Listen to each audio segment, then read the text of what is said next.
Will Lamar Jackson win his third NFL MVP this season? You ever are in Baltimore and you see a homeless man doing that Ray Lewis dance, get the fuck out of there. Get sporty. Never too early to talk some football, and with August right around the corner, it really is preseason, feels like it's knocking. Now, you are a Baltimore native and a loud and proud Ravens fan. Is that correct? Yes, it is. There is a very active market on who will win this year's NFL MVP, and your own Lamar Jackson is at the top of the list next to last year's reigning NFL MVP, Josh Allen. As of now, Josh Allen and Lamar Jackson both top the list at 11%. Joe Burrow and Justin Herbert are right under them at 10%, and then Caleb Williams, Drake May, and Patrick Mahomes at 7%. But if you go through the list of all the betting options, as of now, the top 20 are quarterbacks. So first and foremost, does the NFL MVP have to go to a quarterback? That just seems like a foregone conclusion, right? I mean, they love to give it to him. They love to give it to him. So Lamar is a two-time winner. He did not win last year. Should be a three. So you think he should have won last year? He should have won. No, not last year. He was injured last year. The year that he outdid Josh Allen in almost every statistical category, and the voters, the panel said we're getting voter fatigue. Okay, Fuck you. He should have three, but he's got three. So you believe in voter fatigue? You think it's real? They've admitted it. They've said it. Yeah. But let me ask you, I know the NFL MVP is a regular season award. I'm aware of that. But the biggest knock on Lamar has been that he doesn't show up in the playoffs. And so it feels like they will refuse to give him a third MVP, regardless of if it's justified or not, through his regular season play until he proves it in the playoffs. Mm-hmm. That was the same knock on Peyton Manning for years. I think you got to let it play out. Shit, Peyton didn't win another one until he got to another team. He did win one with the Colts, but he also won one with the Broncos. Right. So I was looking at recent history in the modern NFL era. The only three-time NFL MVP winners are Peyton Manning, Brady, Aaron Rodgers, but they all have multiple Super Bowls. So. Well, Aaron Rodgers only has one, but at least a second Super Bowl appearance. Lamar hasn't even gotten to the Super Bowl. So do you see a world where, whether it's right or wrong in your mind, Lamar ever wins a third MVP unless he gets to a Super Bowl and likely wins one?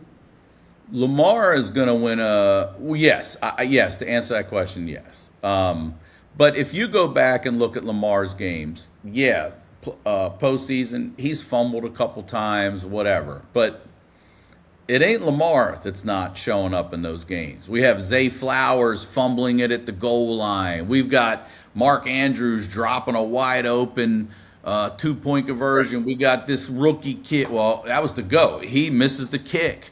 You know, there's a lot of shit that goes into a 53-man roster. And yes, the quarterback's going to get the love when the team's great, and he's going to get all the shit when it's not. But Lamar Jackson is not the reason we're not winning Super Bowls. He's the reason we are there in the first place. Our team as a unit seems to love to eat a shit sandwich in the big moment. Taco Bell Crunchwrap Supreme in the big Taco Bell diarrhea discount is the Ravens in the postseason, not just Lamar Jackson. All right, well, you guys made a huge change. You guys moved on from John Harbaugh, who was the coach forever, hired what I believe is only the fourth coach in Ravens history in Jesse Minter. Now, Jesse Minter is a defensive guy. So having a defensive coach, do you think that will improve Lamar's chances at an MVP because the team will do less mistake-ridden football that'll win some more games? Or do you think a defensive coach is going to hold back Lamar from the stats that have made him a perennial MVP candidate? I would hope and think that they're smarter than that.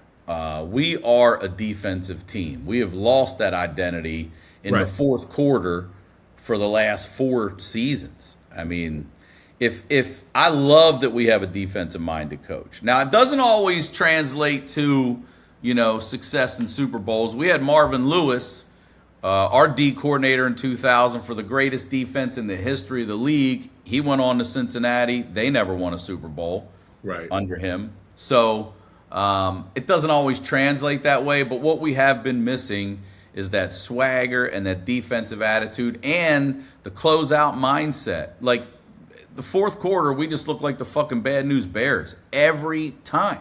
Yeah. And we have been the worst we've lost the most leads in the fourth quarter. So it's not Lamar that's holding us back. Lately it's been the defense, and I think Jesse Minter's going to bring that closing attitude. What's that? Yeah, because regardless of how great Lamar has been, and he has been great offensively, when I think of the Ravens, I still think of Ray Lewis and the defense. Now, I just have a funny aside. I don't know if you had heard this, but I read a story years ago that when Ray Lewis retired, he was very active in the Baltimore community, and he rented out a warehouse where he was rounding up homeless people and then bringing them in for like healthy home-cooked meals and putting them through exercises, which I think is a beautiful thing. But at the same time, now I'm imagining that Ray Lewis has a trained army of homeless people in Baltimore. Crazy homeless people too, by the way. Yeah, so like hopefully he uses them for good, but that is an interesting juxtaposition. It is. Here's what I would say. If you ever are in Baltimore and you see a homeless man doing that Ray Lewis dance, get the fuck out of there. Yeah, probably. Get the fuck out. Fair enough. But so, again, just to recap, you do believe, even though he's a defensive-minded coach, Jesse Minter is actually going to help Lamar's chances at repeating as MVP or winning a Super Bowl because you'll be able to play both sides of the ball consistently. That's what the hope is? Well, not only what the hope is, like if you got a good D, you're getting off the field quick, and then you let Lamar right back on there, and then you let Lamar take his time. He doesn't, and you know what I mean? And you're shutting him out, and you're getting that offense off the field. The best way to beat Lamar Jackson and all these quarterbacks, Tom Brady, was to keep him on the sideline. Right. So a good defense will fucking do that. You know? All right, well, so then let me ask you, based on how confident you are for this year, will Lamar Jackson win his third NFL MVP this season? Yes or no?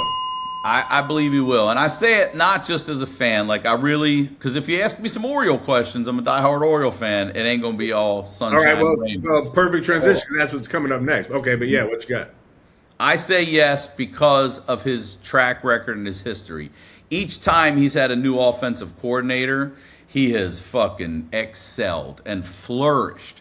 So here we got another offensive coordinator, Declan Doyle, who came in, and I believe that with that new scheme and everything, the NFL, you know, look, these are all professional coaches and players who are paid to take money and food off your table, right? Right. So once there's tape out there, they all that's how you know an athlete is good, is every year, if they can keep putting up stupid numbers with all these humans out there and all this footage, and now you can do it frame by frame. Stop them, yeah. If you can keep doing that, then you are something else. So I think that no one knows what's about to happen yet, and Lamar's one of one, and I think that the odds are really good. If he stays healthy, of course, he's going to get another one. All right, well, at 11%, you could basically 10x your bet. You throw $100 down, you'll win $1,000. So I might advise you to do that if you feel so strongly. But as you said, hold on, can you help me with that? Because I'll put $300 on that now. Okay, well, there you go. So at 11%, it's an 11% chance as of now, which to keep the math simple, we'll say it's a 1 in 10 chance. So as far as the payout, you just reverse it. So if it's a 1 in 10 chance, it's a 10 to 1 payout. So for $300, you would win 10 times that. Your $300 would win $3,000 at the end of the season if you feel that strongly. That's a lot of Crunchwrap Supremes that you could go buy, Sickler. Listen, I get the math. Where do I place that bet is what I'm asking you. Where? Any of the prediction market. You could go to Kalshi. You could go to Poly Market. Honestly, there are some probably just MGM bet. You could probably go to some of the sports books and get the same odds. But okay, so there you go.